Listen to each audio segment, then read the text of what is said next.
ওটা গ্লাস নাও, গ্লাসের ভিতরে 1 গ্লাস পানি নাও, নেওয়ার পরে ফেরাউনের হাড় কঙ্কাল যেখানে আছে ওখান থেকে তুলে এনে এই গ্লাসের ভিতর শুবইয়ে ধুয়ে মুছে আবার ওখানে নিয়ে যাও, পানি বলো ওইভাবে থাকবে। কয়েকদিন পরে নমরুদের কঙ্কালটা তুলে এনে এর ভিতরে সুবাইয়ে ধুয়ে মুছে আবার কঙ্কাল ওখানে রেখে এসো। তার কিছুদিন পরে আবু জেহেলের কঙ্কাল তুলে নিয়ে আসবা, এখানে ধুয়ে মুছে এর ভিতরে রেখে ধুয়ে আসবা।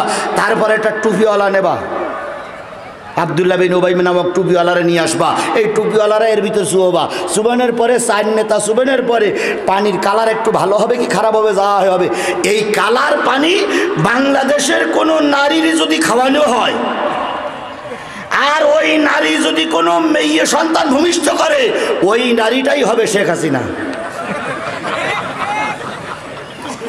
আসসালামু আলাইকুম ওয়া রাহমাতুল্লাহি ওয়া বারাকাতুহু। আল্লাহ পাকের দরবারে কোটি কোটি শুকরিয়া, যিনি আপনাকে আমাকে দিনের সকল প্রকার কাজকর্ম ফেলাই রেখে শুধুমাত্র কেবলমাত্র একমাত্র দিন বোঝার জন্য কোরআন হাদিসের মহব্বতে একত্রিত হওয়ার তৌফিক দান করেছেন। আপনি এখানে এসেছেন নিজের ইচ্ছায় আসতে পারেননি, আপনাকে কে নিয়ে এসেছে? জোরে বলুন তো কে নিয়ে এসেছে? যদি নিজের ইচ্ছা আসতে পারতেন তাহলে বহুত লোক বাজারে ঘুরে বেড়াচ্ছে, ওদেরকে আল্লাহ কোরআনের মাহফিলে কবুল করেনি। ওরা বাড়ির থেকে এসেছে কোরআন শোনার নিয়েতে, বাড়িতে বলেও এসেছে আমরা কোরআন শুনতে যাচ্ছি, কিন্তু শয়তান ওদেরকে ওই দোকানেই আটকে রেখেছে, ওদেরকে শয়তান গ্রাস করে রেখেছে। এই জন্য শয়তানের সালাসুমন্ডরা ওই দোকানেই আছে, শয়তানের অনুসারীরাই দোকানে আছে, শয়তানের অনুসারীরা এখনো বাড়িতে বসে বসে গরুর গোশত খাচ্ছে। ওনারা চিন্তা করছে হুজুর এসে মাহফিল করি যাক, আমরা তো 20 টাকা চান্দা দিছি আবার যাব কেন?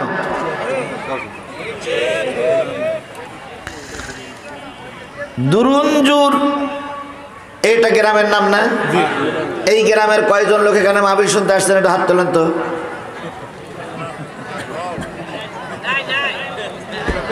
ভাই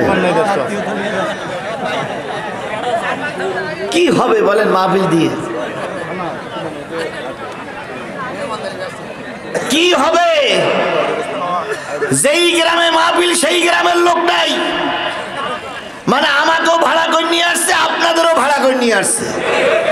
ওর বাপ মরে গেছে কানবো আমি, ওর মা মরে গেছে কান্নার দায়িত্ব আমার দিয়ে উনি বাড়ি শুয়ে আছে, মেহমান নিয়ে ব্যস্ত।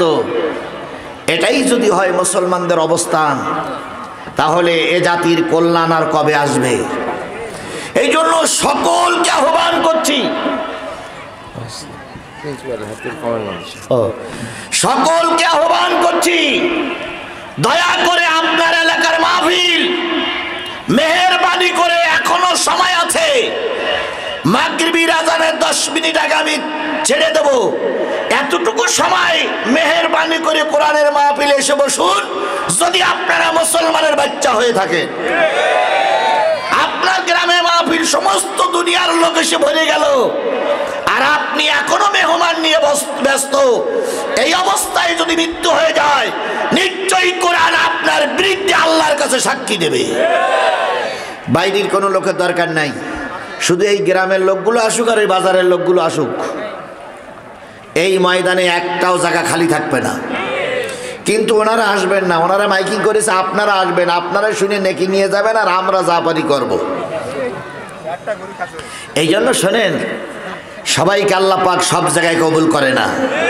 কাউকে আল্লাহ যাত্রায় কবুল করে, কাউকে আল্লাহ সিনেমায় কবুল করে, কাউকে আল্লাহ পুতুল নাচে কবুল করে, কাউকে আল্লাহ বিভিন্ন মেয়ের নাচে কবুল করে, আর কাউকে আল্লাহ কোরআনের মাহফিলে কবুল করে। কথা বলেন, কথা বলেন, কথা বলেন।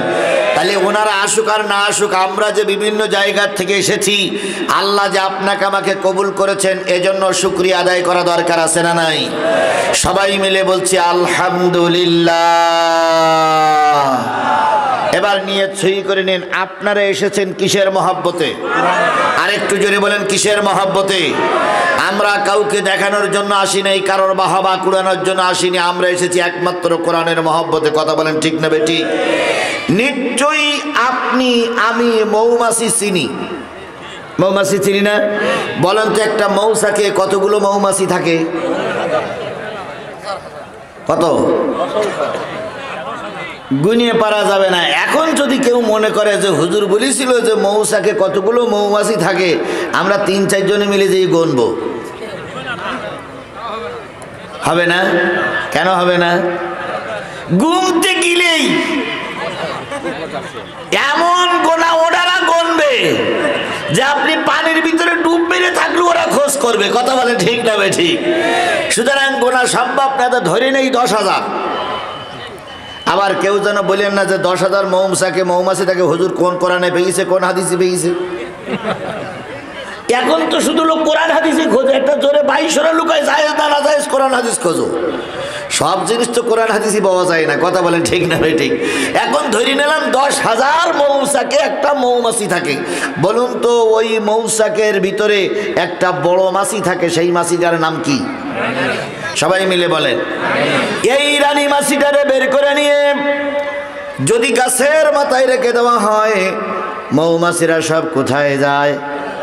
ওই গাছের মাথায় চলে যায়। ওই রানী মাছিটারে নিয়ে যদি জয়পুরহাটের কালাইয়ের কোনো একটা মাঠের মাঝখানে নিয়ে মাটিতে রেখে দেওয়া হয়, মৌমাছিগুলো সব কোথায় যাবে? ওখানেই যাবে। সাগরের মধ্যে যদি রানী মাছিটারে রেখে দেওয়া হয়, মৌমাছিরা সেখানেই চলে যাবে।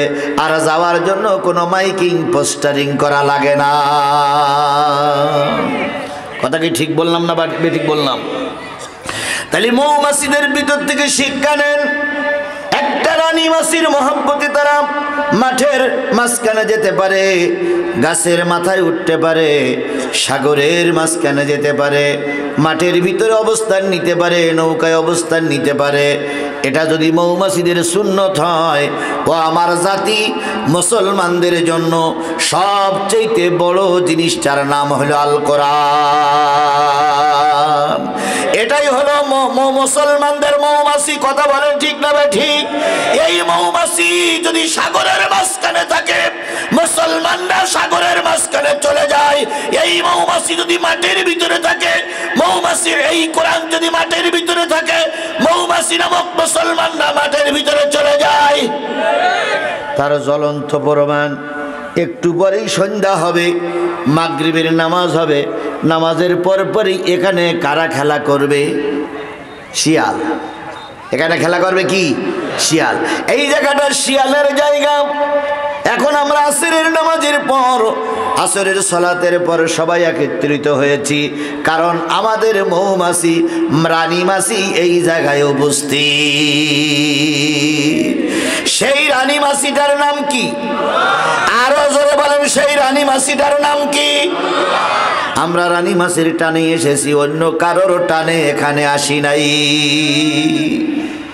এখন যদি কোনো বেয়াদব, যদি কোনো বেতমিজ, চরিত্রহীন, লম্পট অথবা অন্য কোনো শ্রেণীর মানুষ যদি মনে করে যে মৌচাকের মৌমাছিরা চুপ করে আছে, কারোর কিছু বলতেছে না, এরা খুব ভদ্র, একটা ঢিল মেরে দেখি তো এরা কেমন আছে।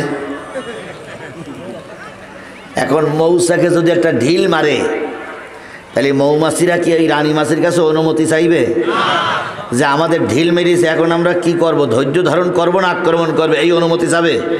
জোরে বলেন, এই অনুমতি চাবে? মৌমাছিরা বলবে আগে প্রতিশোধ নেই, তারপর অনুমতি পরে। তাহলে ঢিল একটা মারলেই যেমন সব মৌমাছিগুলো তাদের মিছিল, তাদের শব্দ করতে করতে শত্রুর উপরে ঝাঁপিয়ে পড়ে।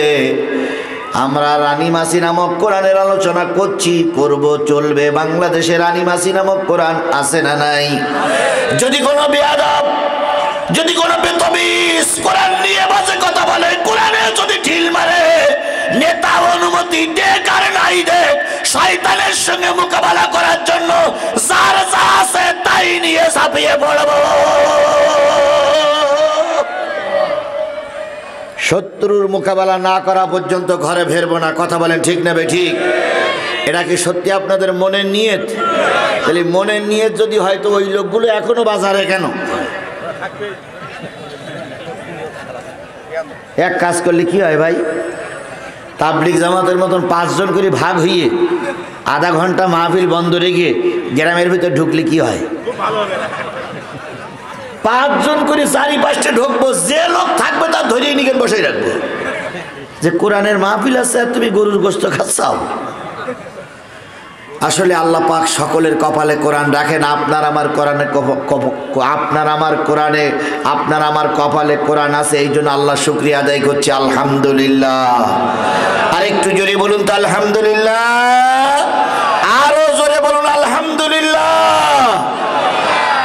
সর্বকালের সর্বশ্রেষ্ঠ মহামানব, যার আদর্শে আদর্শিত হয়ে আমি নিজেকে মুসলমান হিসেবে দাবি করেছি, সেই নবীর নামে দুরূদ আর সালাম সকলে মিলে বলছি সাল্লাল্লাহু আলাইহি ওয়াসাল্লাম। বন্ধুগণ, আজকের মাহফিলটার নাম আছে বিরাট ইসলামী জালসা। জালসা মানে যেখানে মানুষ বসে থাকে। বসে থাকারটার নাম, জায়গাটার নাম কি বলা হয়? তা আপনারা সবাই কি আছেন? বসে আছেন না? আমরাও সবাই কি বসে আছি। এখন বসে থাকার নাম জালসা, আর ইসলাম মানে ইসলাম। ইসলামী পরিবেশে যেখানে মানুষ বসে থাকে সেই জায়গাটার নাম আছে ইসলামী জালসা। তাহলে আপনারা ইসলামের পরিবেশে বসে আছেন, আল্লাহ আপনাদের কবুল করুক। তাহলে এখানে কি পরিবেশে বসে আছেন? কিসের আলোচনা হবে? ইসলামের আলোচনা হবে না? এখানকার ধারাবাহিক মত হবে ইসলামের আলোচনা হবে। যদি তাফসির মাহফিল দিতেন তাহলে বোঝা যেত কোরআনের তাফসির হবে, কিন্তু দেখেন এখানে ইসলামী জলসা, তার মানে যেখানে ইসলামী আলোচনা হয়। আচ্ছা বলুন তো, কোরআন ছাড়া ইসলাম আছে? কোরআন ছাড়া কি ইসলাম আছে? হাদিস ছাড়া কি ইসলাম আছে? তাহলে এখানে হাদিস কোরআনের আলোচনা হবে, আপনাদের এই কথার ভিতরেই বোঝা যায়।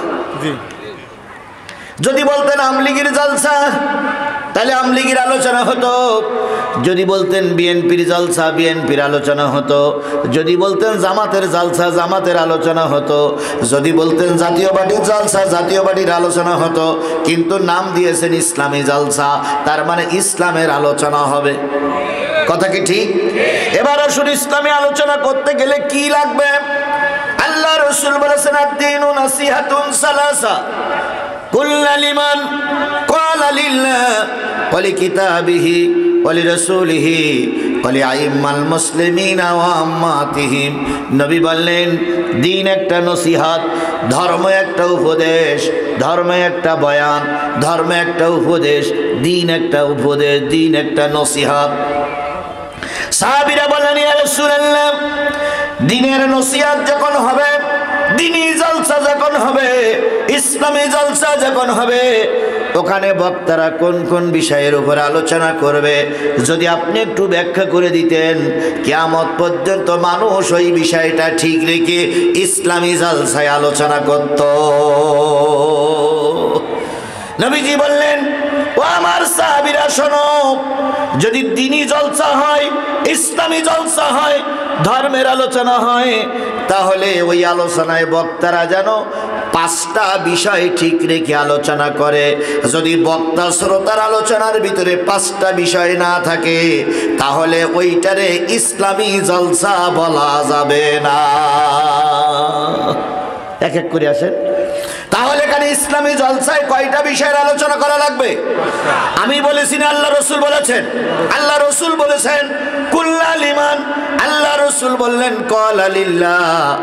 যেখানে দ্বীনি জলসা হবে, ইসলামী জলসা হবে, সেখানে সর্বপ্রথম কথাটা হবে আল্লাহ। কার আলোচনা হবে? যেই মজলিসে আল্লাহর আলোচনা হয় না, ওই মজলিসটা ইসলামী জলসা বলা যায় না। অনেক নেতারা বক্তৃতা করে, একবারও আল্লাহর নাম নেয় না। জাতীয় সংসদে ঘন্টার পরে ঘন্টা হয়, একটা বারের জন্য আল্লাহর নামে শুকরিয়া আদায় করা হয় না।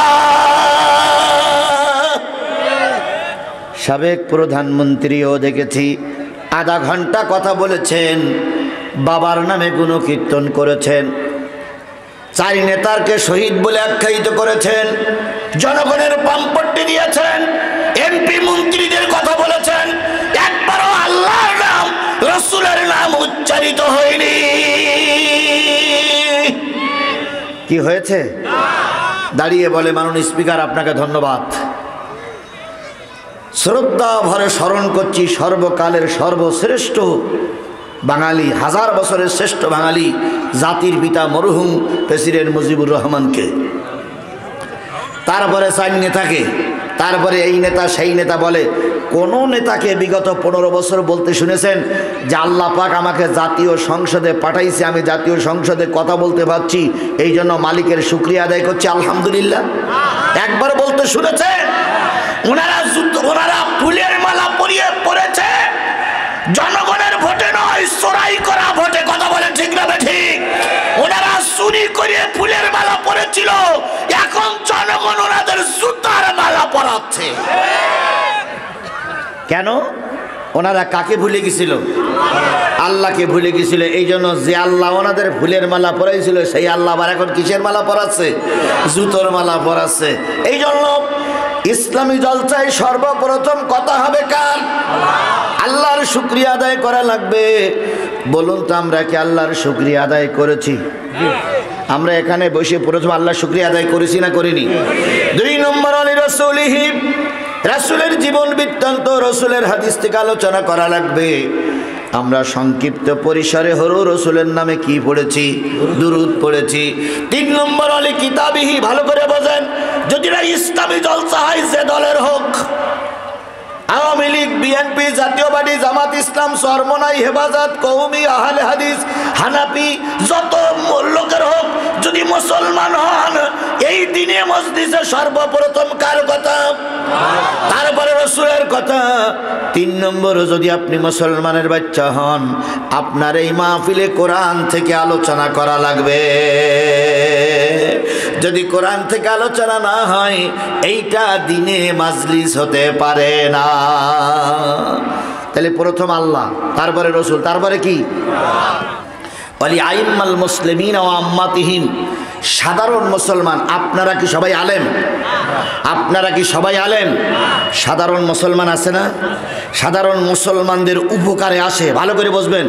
হই হুল্লোড় করে চলে যাওয়ার জন্য ইসলামী মাহফিল নয়।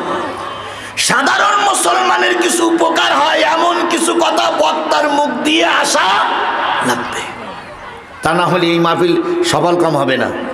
বলে না মাহফিলকে সাফল্যমণ্ডিত করে তুলুন, তা মাহফিল সাফল্যমণ্ডিত করে তুলতে গেলে 5টা জিনিস লাগবে। 1 নম্বর কার কথা? 2 নম্বর কার কথা? 3 নম্বর কিসের কথা? 4 নম্বর আপনাদের কথা।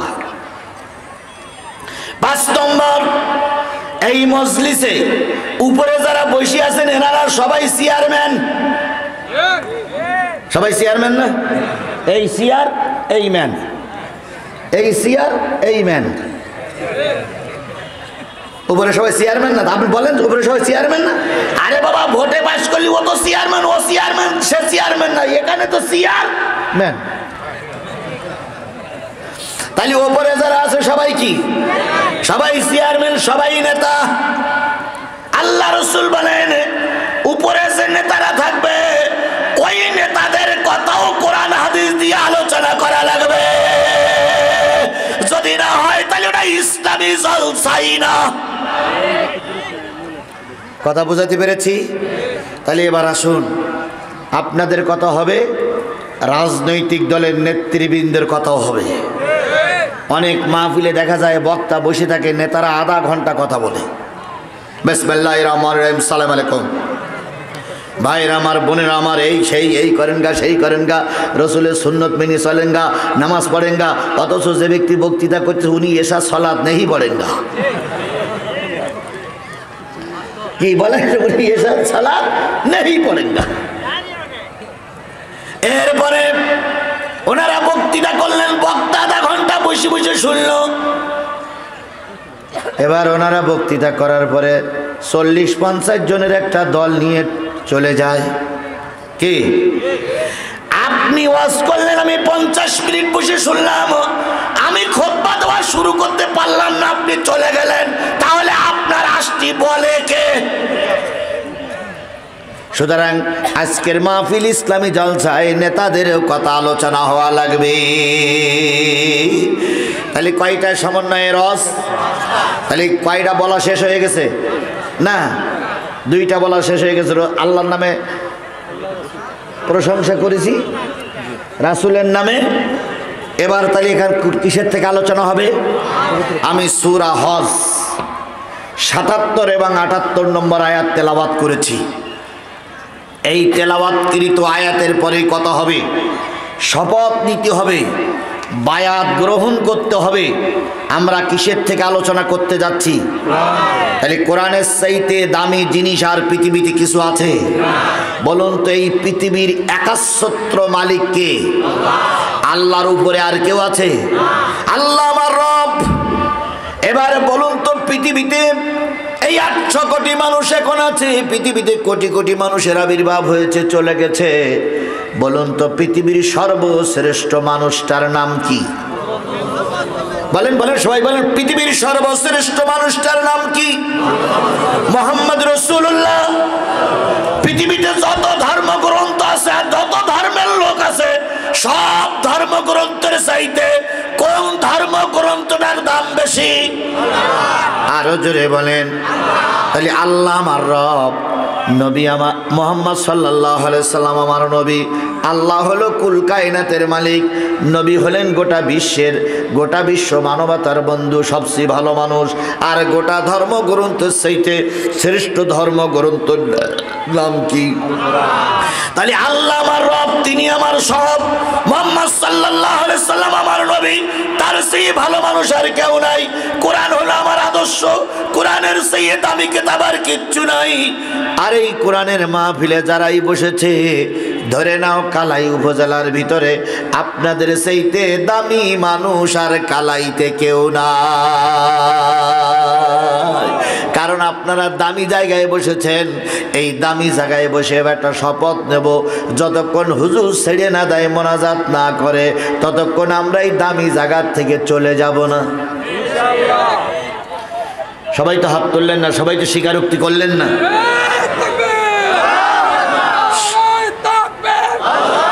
সবাই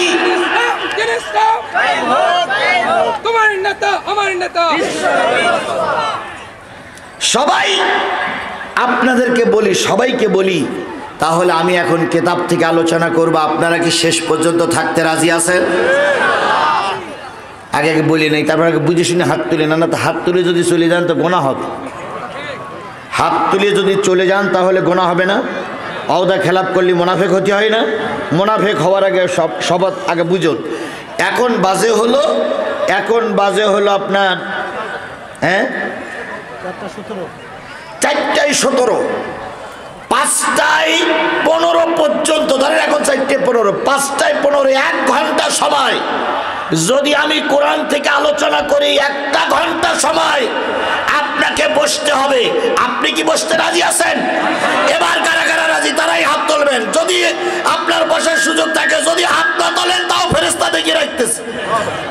ফেরেশতা তুমি দেখো, কাদের ফেরেশতারা দেখুক যে কারা কারা হাত তুলিনি। মাশাআল্লাহ, সবাই আমরা হাত তুলেছি। বেশিক্ষণ বলবো না, 1 ঘন্টা।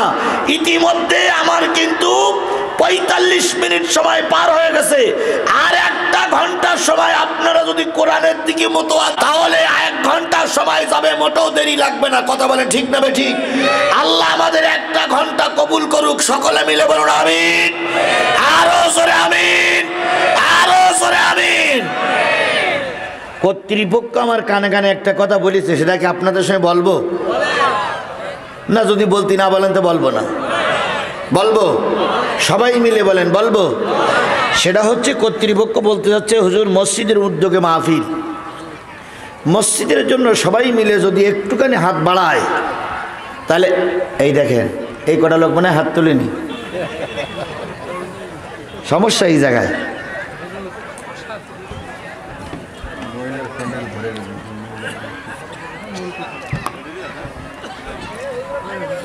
আবারও বলি, ভালো করে গুরুত্ব দেন।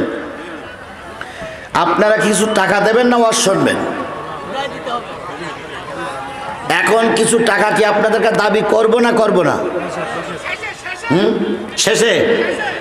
শেষে দাবি করব, কিন্তু আপনি বলেছেন না, এটা মনে করে রেখেন, আমি শেষেই বলবো। আপনার কথাটা আমার মনে থাকবে ইনশাল্লাহ। আচ্ছা, দরকার নেই, এখন আমরা শেষেই করি। বন্ধুগণ, আমি আপনাদের সামনে কোন সূরা থেকে তেলাওয়াত করেছি? আর একটু জোরে বলেন, কোন সূরা? সূরা হজের মোট আয়াত সংখ্যা 78। 78টা আয়াতের ভিতর থেকে কয়টা আয়াতের আলোচনা করার জন্য নিয়ত করেছি? 2টা। অধিকার না দিয়ে সোজাসুজি কোরআনে যে আল্লাহ বলতেছেন, ইয়া আইয়ুহাল্লাযীনা আমানু রুকউ ওয়াসজুদু ওয়া'বুদু রাব্বাকুম ওয়াফআলুল খায়রা লাআল্লাকুম তুফলিহুন।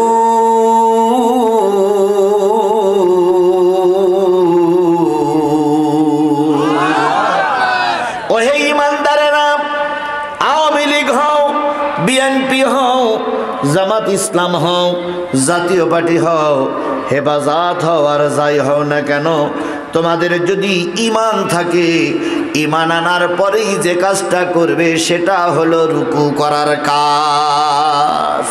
ঈমানদার লোককে আল্লাহ পাক কি বললেন? রুকু করতে বললেন। বলুন তো রুকু করা মানে কি? নামাজ না। রুকু করা মানে হলো মাথাটা নিচু করা, মাথাটা সারেন্ডার করা।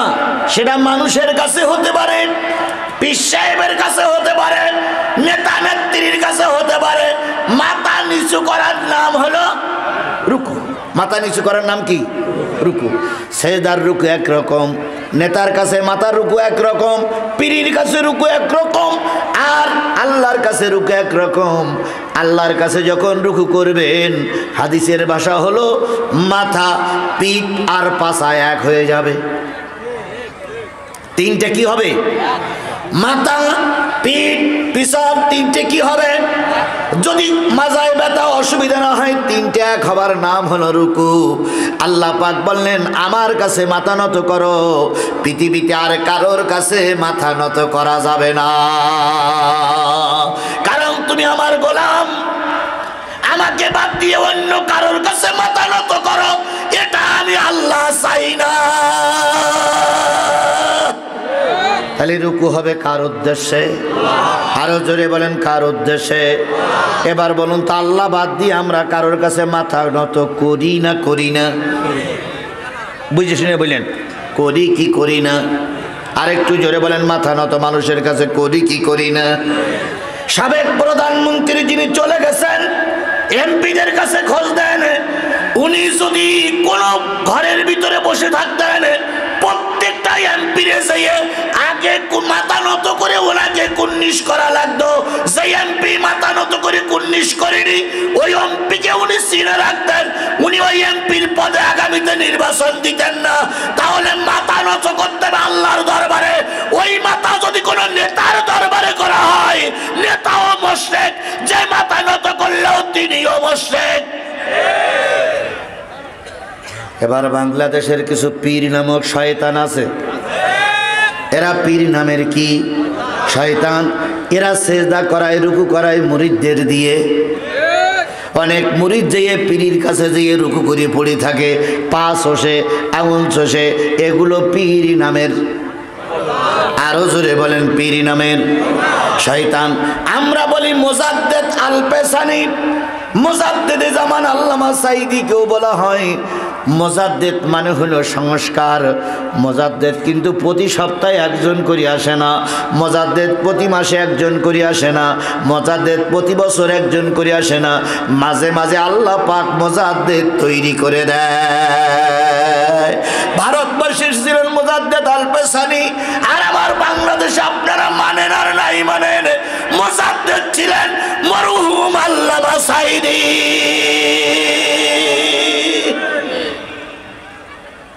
আল্লামা সাঈদীর চাইতে বড় আলেম আমার সমাজে আছে না নাই? আছে। আল্লামা সাঈদীর চাইতে বড় বক্তা নাই, কিন্তু আল্লামা সাঈদীর চাইতে বড় আলেম আছে। ইয়েস, বাংলাদেশের সেরা। হ্যাঁ ঠিক, আপনার সঙ্গে আমি একমত। আলেম এক জিনিস আর বক্তার এক জিনিস। মিজানুর রহমান আজহারীর গতকালকের মাহফিলে শুনলাম 15 থেকে 20 লক্ষ মানুষ হয়েছে। কোন জায়গায় বলেন তো? কালকে মাহফিল হয়ে গেছে যশোরে। যশোরের 15 লক্ষ থেকে 20 লক্ষ মানুষ হয়েছে। মিজানুর রহমানের মাহফিলে 15 থেকে 20 লক্ষ লোক হলে আমরা সাধুবাদ জানাই, কিন্তু এরকম আজারি যদি 20টা নতুন করে তৈরি হয়, আল্লামা সাঈদীর ধারে কাছেও যেতে পারবে না। পারবে? আল্লামা সাঈদীর কোনো বিকল্প এখন আর বাংলাদেশে কেউ নেই। অতীতে আসেনি, ভবিষ্যতে আসবে কিনা কে জানে। ভবিষ্যতের কথা আমরা বলতে পারি না। এবার আপনি বলতে পারেন, হুজুর আল্লামা সাঈদীকে এত হাইলাইট করতেছেন কেন? এক সময় জাতীয় সংসদে আল্লামা সাঈদীরা ছিলেন 3 জন। কয়জন? 3 জন জামাতের প্রার্থী, জামাতের এমপি ছিলেন। এমত অবস্থায় আল্লামা সাঈদী লক্ষ্য করলেন অন্তরের চক্ষু দিয়ে, যত এমপি জাতীয় সংসদে ঢোকে সব এমপিরা মাথা নিচু করেই ঢোকে, কুর্নিশ করেই ঢুকতে হয়। আল্লামা সাঈদী একমাত্র সংস্কারক, তিনি চিন্তা করলেন নিশ্চয়ই এটা শিরক, আর আল্লাহ পাক সব গুনাহ মাফ করবে, মুশরিকের গুনাহ মাফ করবে না।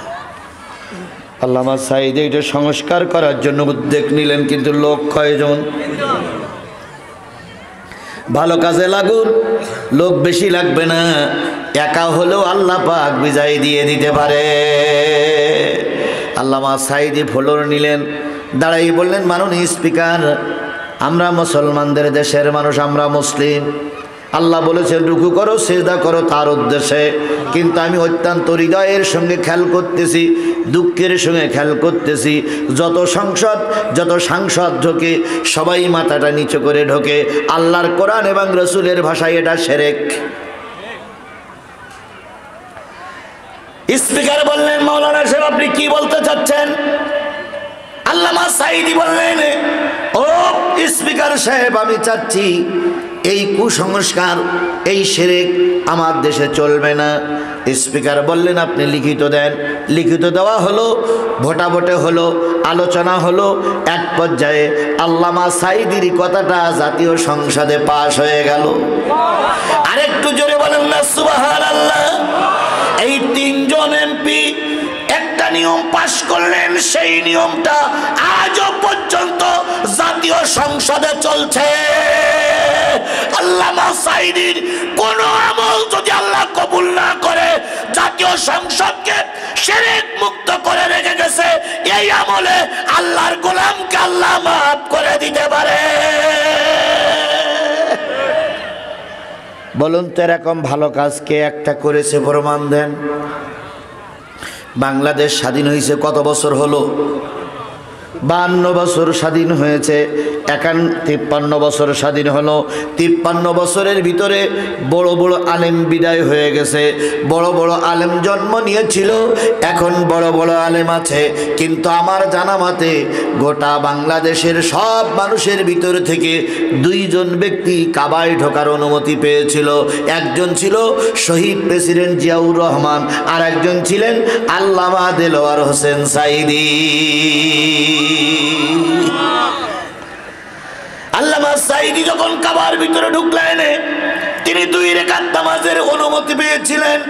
2 রাকাত নামাজে তিনি বলেছিলেন, নামাজ পড়তে এত ভালো লেগেছিল যে ভালো লাগাটা আর কারোর কাছে বলা যাবে না। উনি বলেছিলেন, আমি যদি 2 রাকাত নামাজ পড়তে গিয়ে কারোর হক নষ্ট না হতো, 2 রাকাত নামাজে 2 ঘন্টা সময় পার করে দিতাম। কিন্তু খেয়াল করলাম পিছনে কিছু লোক আমার জন্য দাঁড়াই আছে, আমি বেরিয়ে গেলে তারা ঢুকবে, কারণ কাবার ভিতরে জায়গা খুব বেশি নয়, 2-4 জন করে ঢোকা যায়, আবার তারা বেরিয়ে আসলে আর একজন ঢোকে, তাই তিনি তাড়াতাড়ি বেরিয়ে এসেছিলেন। ও আমার ভালো মানুষেরা, ও আমার বন্ধুরা, ও আমার দিনী ভাইয়েরা, আল্লামা সাঈদী ছাড়া এই মুশরিক মুক্ত, শিরক মুক্ত ভাই কি বলে জাতীয় সংসদ কেউ তৈরি করতে পারেনি।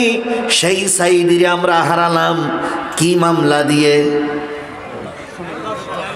কি মামলা দিয়ে? যুদ্ধাপরাধী মামলা শুধু নয়, তার বিরুদ্ধে মামলা দেওয়া হয়েছিল তিনি 60 বছরের বুড়ি থেকে শুরু করে 12 বছরের ছোট্ট ছোট্ট মেয়েদের পর্যন্ত ধর্ষণ করেছে। এত বড় একটা অপবাদ দিয়ে সংস্কারক আল্লামা সাঈদীর আমরা বিদায় দিয়ে দিলাম। এই জন্য সাইদি এখন নাই, আজারি আমাদের দেশের মাথা উঁচু করে দাঁড়িয়েছে। কথা বলেন ঠিক না বেঠিক? সাইদির শূন্যতা আজারি পূর্ণ করার জন্য চেষ্টা করছে। আল্লাহ পাক আজারির ব্রেন, মেধা, যোগ্যতা, ক্ষমতা, ইসলামী জ্ঞান আরও বাড়িয়ে দিক, যাতে করে সাইদি সাহেবের জন্য কিছু শূন্যতা রয়ে গেছে, সাইদি সাহেব চলে গেলে ওই শূন্যতা যেন পূর্ণ হয়ে যায়। আজারি এসেছে, কয় লক্ষ লোক হয়েছে? শোনা যাচ্ছে 15 থেকে 20 লক্ষ লোক। আচ্ছা বলুন, আজারি 15 লক্ষ লোক নিয়ে সমাবেশ করলো, 20 লক্ষ লোক নিয়ে সমাবেশ করলো, যদি ওই জায়গায় আল্লামা সাইদি আসতেন? 50 লক্ষ।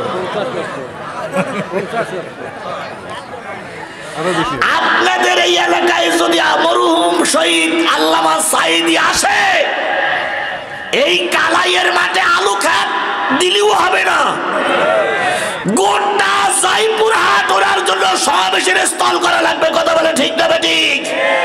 এই জন্য সাইদি বারবার জন্ম নেয় না, মাঝে মাঝে জন্ম নেয়।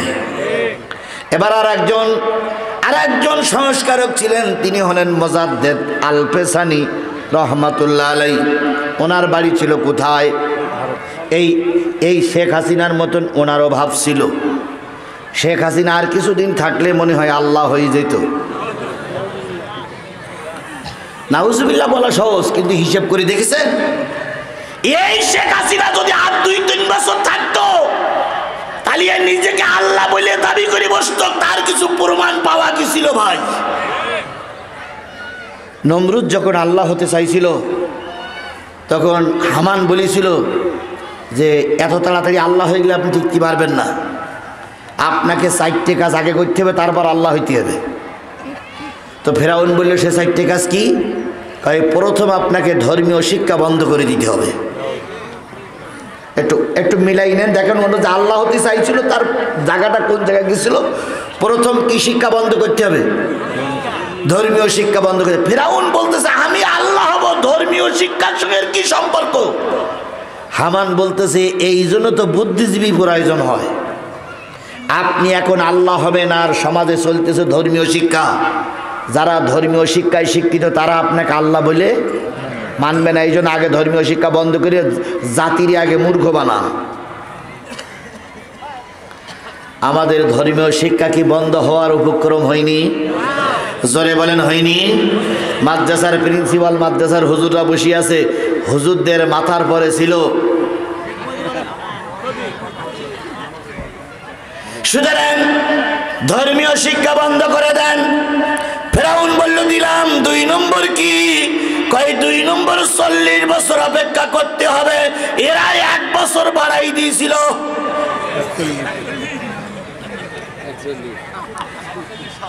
আবার যদি 40 বছর বলে তাহলে লোক বলে ফেরাউনের সুন্নত।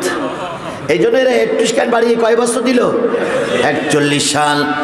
ফেরাউন বলল আমি আল্লাহ হব 40 সালের সঙ্গে 40 বছরের সঙ্গে তোর কি সম্পর্ক? হামান বলল আজকের থেকে ধর্মীয় শিক্ষা বন্ধ করে দেন। 40 বছর পরে যে শিশুগুলো বড় হবে, এরা 40 বছরের বয়সে যে আর কোনো ধর্মীয় শিক্ষা এদের ভিতরে থাকবে না।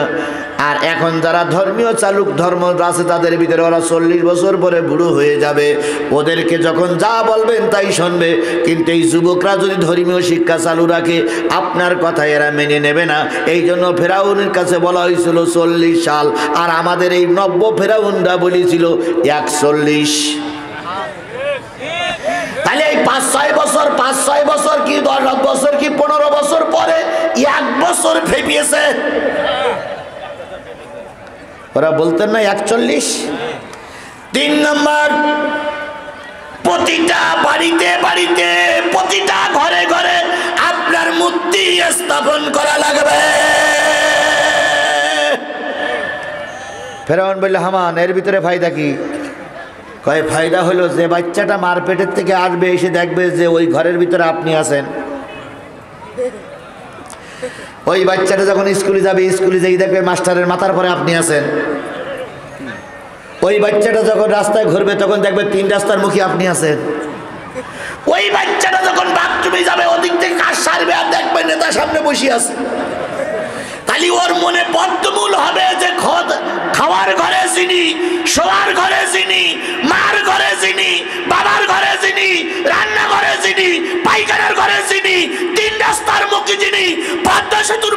মুখী যিনি, যমুনা সেতুর মাঝখানে যিনি, ইনি হলো আমার রব।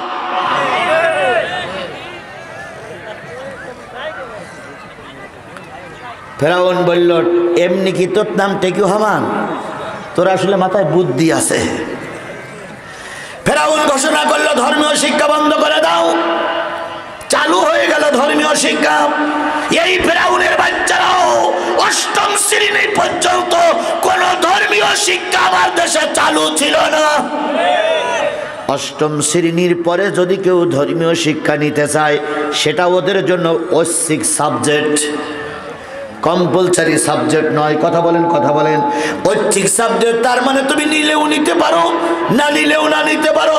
এই ফেরাউনের বাচ্চারা চালু করেছিল, হিন্দু মুসলমানকে বিয়ে করবে, মুসলমান হিন্দুকে বিয়ে করবে, শুধু রেজিস্ট্রি করবে, কলেমা পড়ে মুসলমানও হওয়া লাগবে না, ওই দলেও ঢোকা লাগবে না। এই সরকারে চালু করেছিল। এই জন্য তো ওনার পুত্রবধূ ছিল খ্রিস্টান। কি ওনার একমাত্র ছেলের বিয়ে দিয়েছিল কাদের মেয়ে? এই এসব কথা কি সব কিছু ভুলে গেছেন?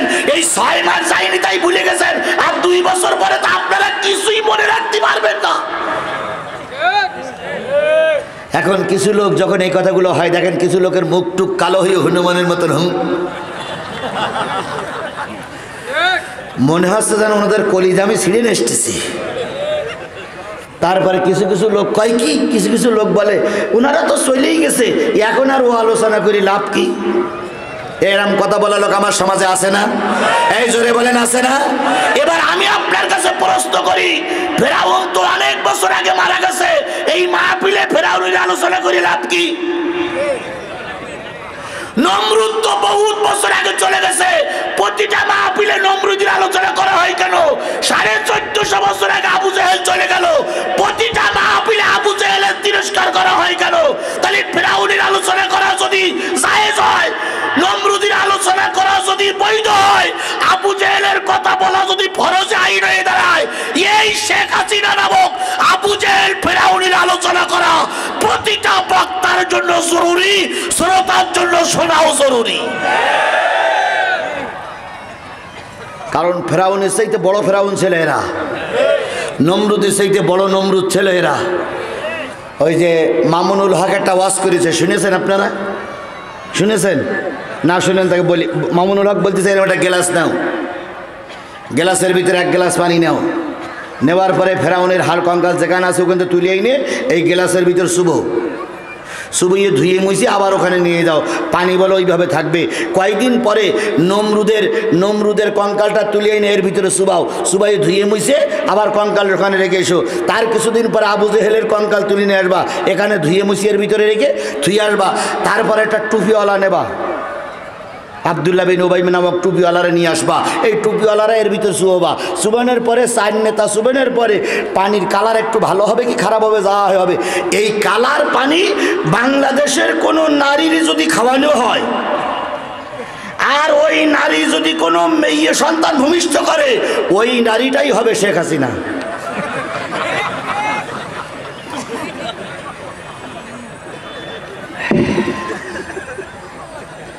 এ কথা কিন্তু আমার না, কার ওয়াজ? যদি মনে করেন হুজুর এই ওয়াজের পরে আপনার ছেড়ে দেবো না, তাহলে আমার ধরিয়ে নয় মামুনুল্লাহকে ধরেন। নড়িয়ে চুরি তো জিহাদি ধরতে পারো, জিহাদি নরম পাও, এই জন্য জিহাদি ধরতে পারো, কিন্তু সেই জিহাদির নরম পাইছিলে সেই দিন কিন্তু এখন আর সেই দিন নেই। কথা বলে ঠিক না ঠিক? যেদিন কোটা কালাই কোটা জয়পুরাদের মানুষ আমার বিরুদ্ধে ছিল, সেই দিন কিন্তু আমি ময়দানে কথা বলেছি। আর এখন ডাইনে বামে উপরে নিচে, ডাইনে পিছনে সামনে সব কিন্তু কোরআনওয়ালা। কথা বলে ঠিক না ঠিক? আজকে যদি কেউ আমাদের পর আক্রমণ করতে চাও, মার কোলে আর ফিরে যেতে দেওয়া হবে না।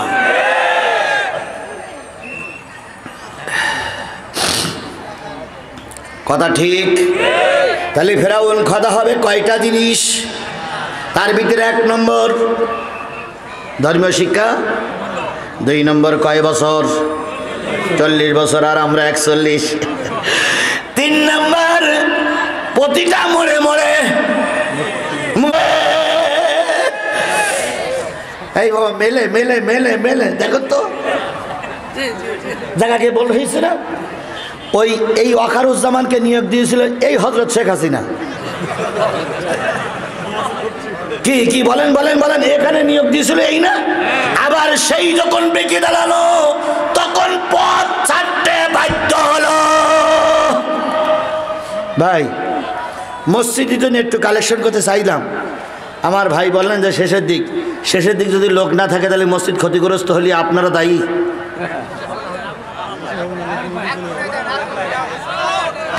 ভাইরে এই যে মসজিদ, ওই দেখেন এখনো কেবল শুরু করিনি, তার আগে দেখেন জুতো খেতা নিয়ে হাঁটা শুরু করে।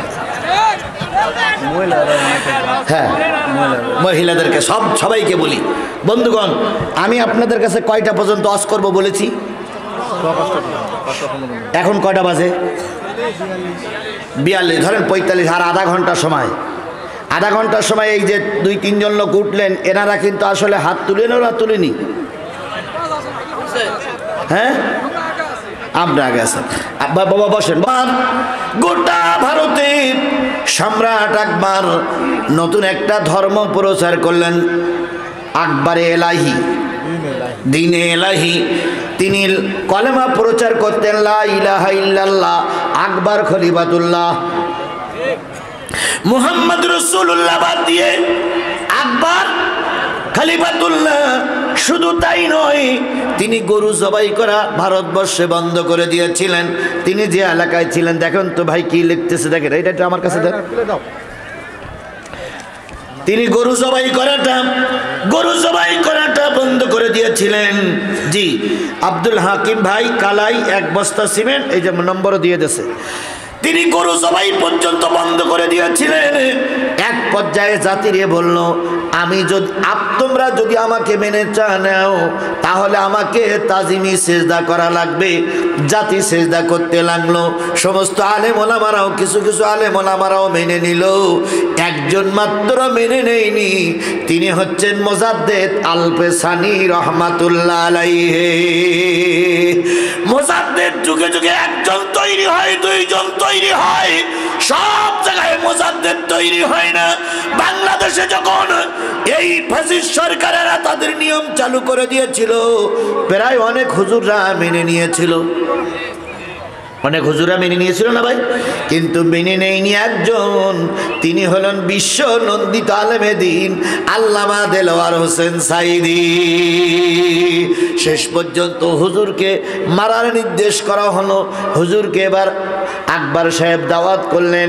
আলেমেরা যে ফতোয়া দিল, হুজুর জীবন বাঁচাইনে ভরস, জীবন বাঁচাইনে কি? আমি যখন বিগত 15 বছর ওয়াজ করেছি তখন অনেক হুজুররাই আমাকেই বলতেন যে জিহাদি অত বাড়াবাড়ি করো না, আগে নিজে বেঁচে থাকো তারপরে হবে। সে হুজুর এই জয়পুরহাটেও আছে।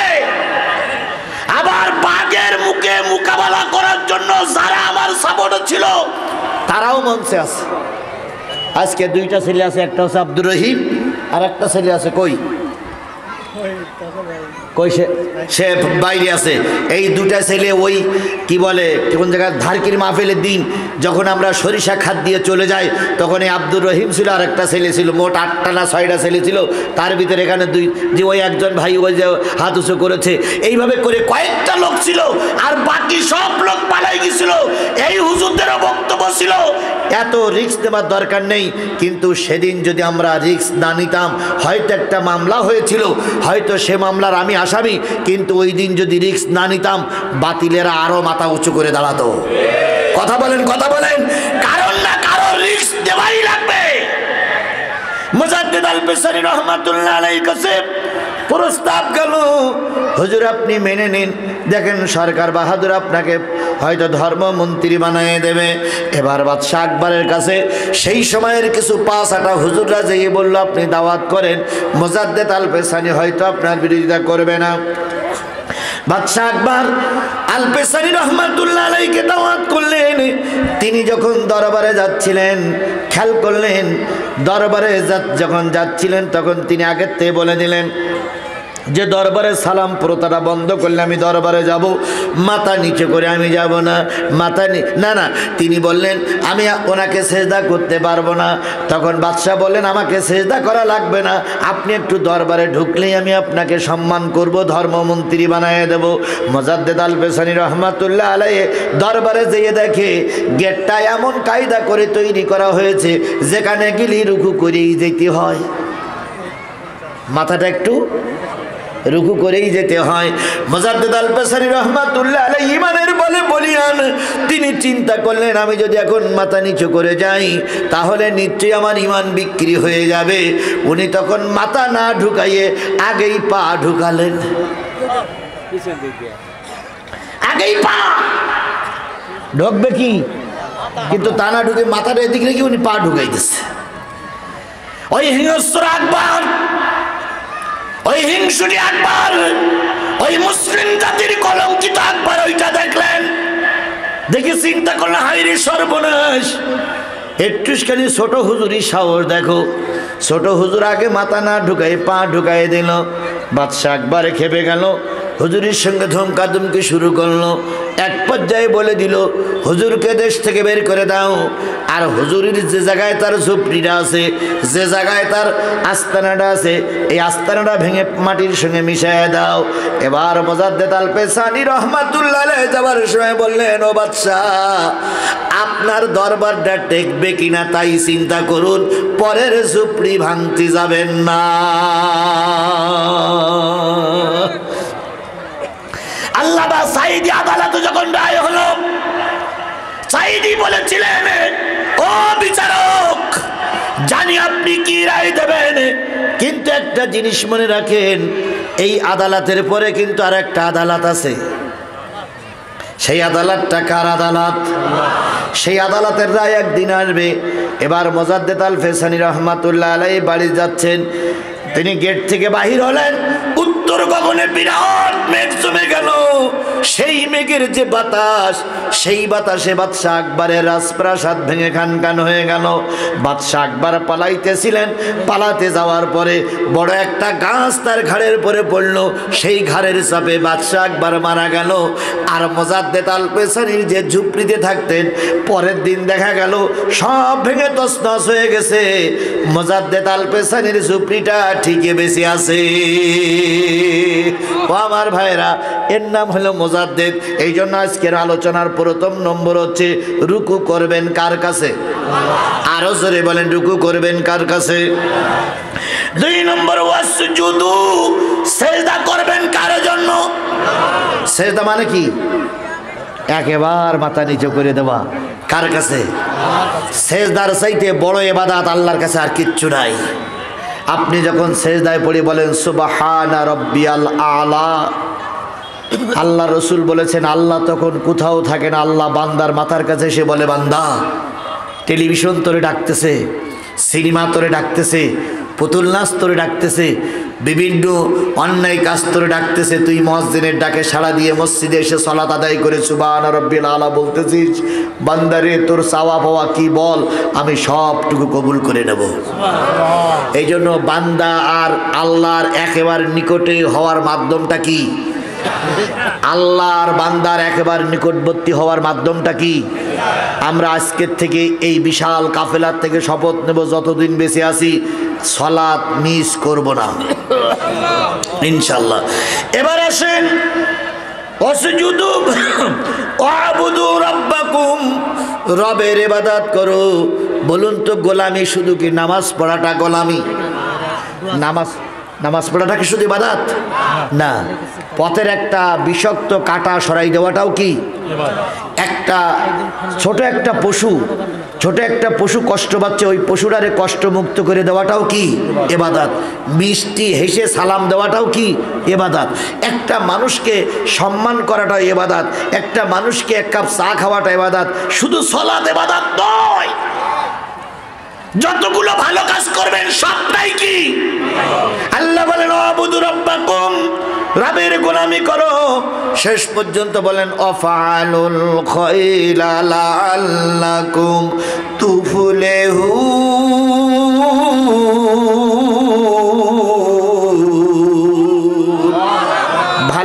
কাজ করো তাহলে তোমরা সফলতা অর্জন করবে। এবার বলুন তো, নামাজ পড়া, সালাত আদায় করা কি কাজ? 2 মাস পরে 1.5 মাস পরে রোজা আসতেছে, রোজা রাখা কি কাজ? ভালো কাজ। পয়সা বেশি হলে হজ করতে হবে, সেটা কি কাজ? ভালো কাজ।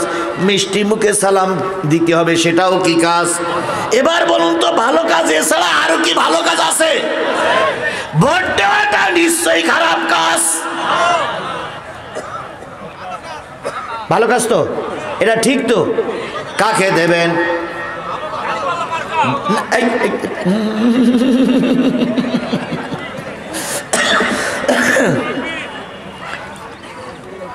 আপনি ভোটটা দিবেন ভালো লোককে।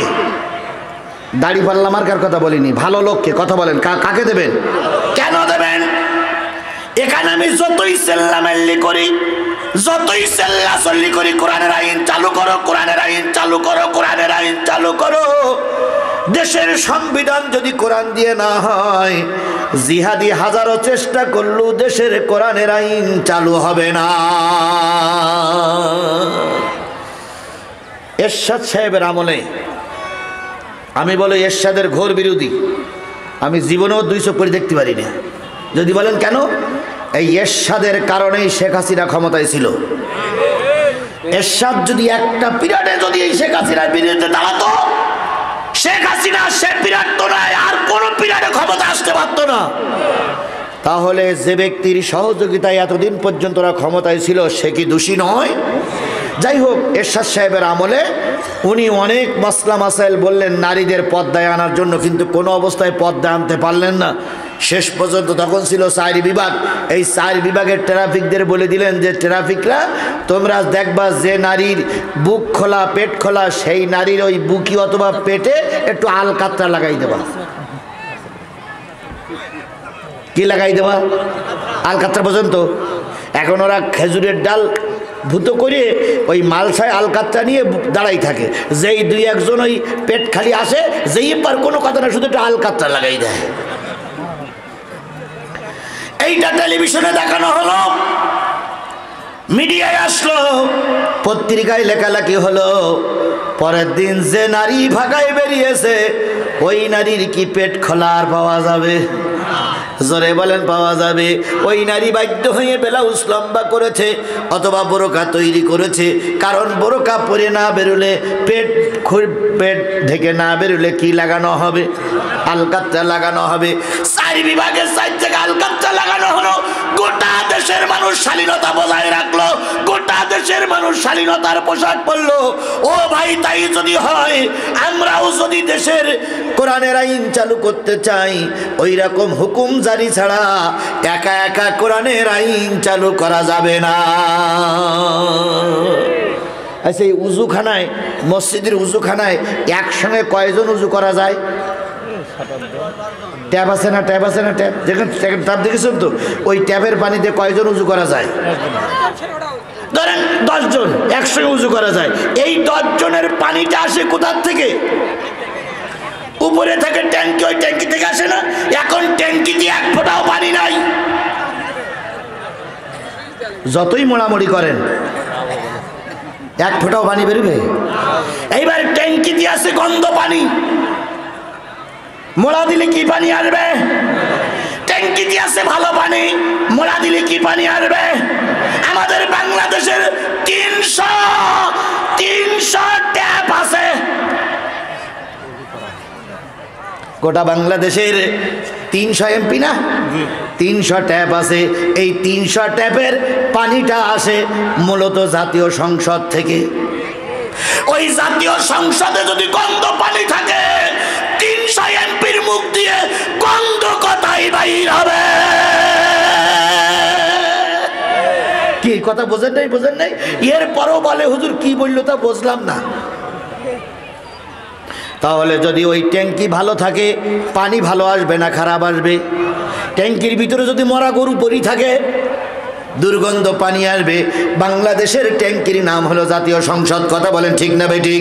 ওইখানে যদি আমরা 300 ভালো এমপি প্রেরণ করতে পারি, আগামীতে ওই 300 এমপির দ্বারা দেশের অশান্তি দূর হয়ে যাবে।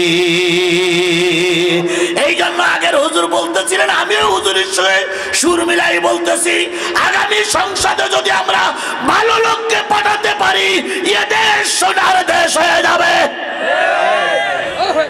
তাহলে অফালুল খায়রা লাআল্লাকুম, ভালো কাজ করো। এবার আসুন তো, বিয়ে করাটা ভালো কাজ না খারাপ কাজ? বুঝে শুনিয়ে বললেন, বিয়ে করলে কি হয়? নিজের চরিত্র ভালো থাকে, প্রজন্ম বৃদ্ধি পায়, কথা বলেন ঠিক না বেঠিক?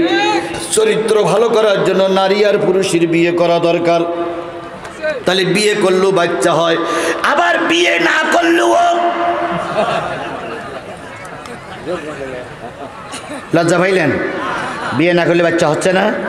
হ্যাঁ, কথা বলেন, বিয়ে না করলে বাচ্চা হচ্ছে না? কত লোকের বিয়ে না করলেও বাচ্চা হয়। এবার বলুন তো, বিয়ে করার পরে ছেলে যদি হয়, ছেলের পার্টসপত্র যা হয়, বিয়ে না করলেও যদি ছেলে হয়, ওরও পার্টসপত্র কি তাই হয়? তাই হয়। ইয়াও যা ও তাই, মেয়ে হলি যা হবে, ছেলেও হলি তাই হবে। মাঝখানে বিয়ের আগে হইছে বলে ওটা অবৈধ, আর এটা বিয়ের পরে হইছে বলে এটাই হয় কি? আরো জোরে বলেন, এটা হয় কি? বৈধ। আমার বন্ধুগণ, কবে নির্বাচন হবে তা আমি জানি না। নির্বাচনের মাধ্যমে যে নেতারা ক্ষমতায় আসে, এই নেতারা হয় বৈধ। আর নির্বাচন ছাড়া যে নেতারা ক্ষমতায় আসে, ওই বিয়ের আগে মা হইলে যেমন অবৈধ হয়, নির্বাচন ছাড়া যারা ক্ষমতায় আসে ওরাও হয় ওই বিয়ের আগে মা হওয়ার মতন অবৈধ।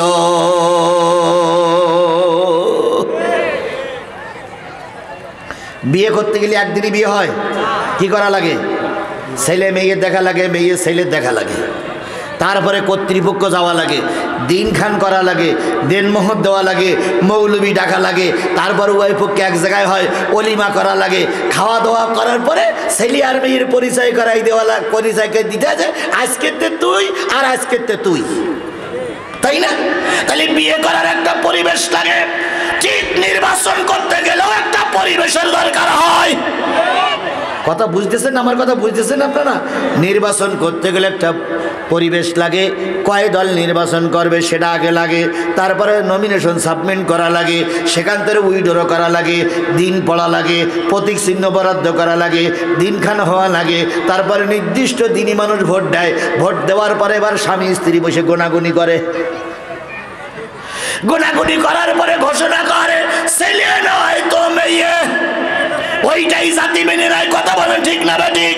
বিয়ের দিন খান নেই, নির্বাচনের প্রতীক চিহ্ন নেই, নির্বাচনের প্রার্থী নেই, দিনের ভোট রাতে করে কয় বহুত ভোটে পাশ করিয়া গিয়াছি, তুমি অবৈধ মায়ের অবৈধ সন্তান।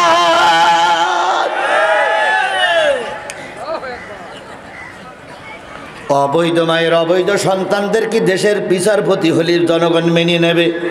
তাদের বিচারও কেউ মেনে নেবে না।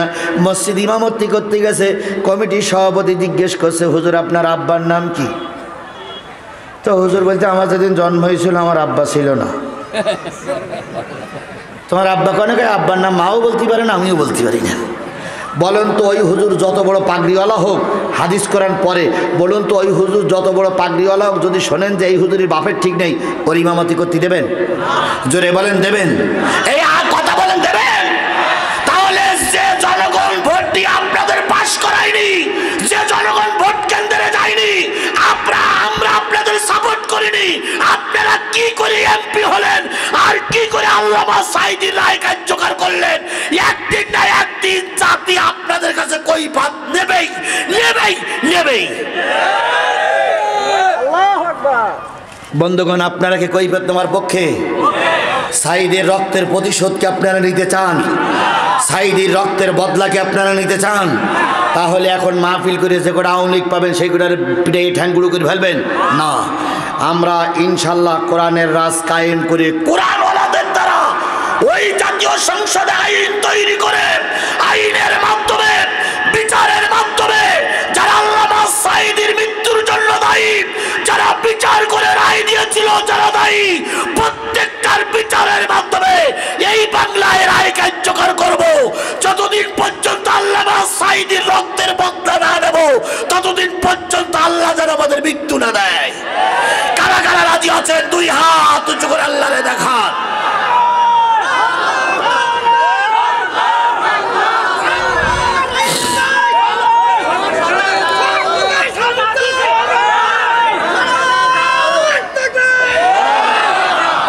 আবার ভুল বুঝেন না, এই সংস্কার আন্দোলনে বিএনপি আমাদের সাথে ছিল না? ছিল না? জামাত আমাদের সঙ্গে ছিল না? ছিল না? আমরা রাজনৈতিক অঙ্গনে একে অপরের ভাই। কথা বলেন, কথা বলেন, কথা বলেন। বিএনপি কেও যদি আপনারা নির্বাচিত করেন আমরা সাধুবাদ জানাবো, কারণ বিএনপির রক্ত ঝরাতে হয়েছে। কথা বলেন। জামাতের যেমন রক্ত দেওয়া লেগেছে, বিএনপির রক্ত দেওয়া লাগেনি। সুতরাং আমরা বিএনপি আমাদের শত্রু মনে করি না। তোমরা কি মনে করো জানি না, আমরা শত্রু মনে করি না। আমরা জানি বিএনপি আমাদের ভাই। কি আপনারা তাই জানেন না?